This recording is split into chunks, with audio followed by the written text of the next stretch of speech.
দেবরাজ, এ কি করলে দেবরাজ? তুমি এ কি করলে? আজ আমাকে এই সবে থেকে এনে করলে অপমান। না দেবরাজ না, আমাকে অপমান করার ভালোই পরিশোধ হয়েছে তুমি। আজ যে অপমান আমি হয়েছি, এই অপমানের বোঝা আমার মাথায় নিয়ে চলে যাচ্ছে।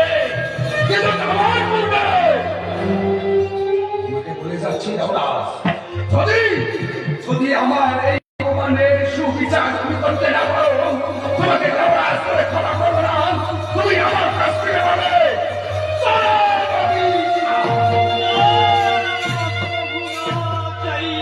প্রভু তব কাজ হইল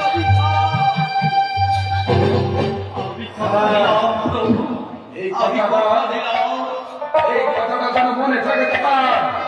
তুমি যদি সুবিচার করতে না পারো,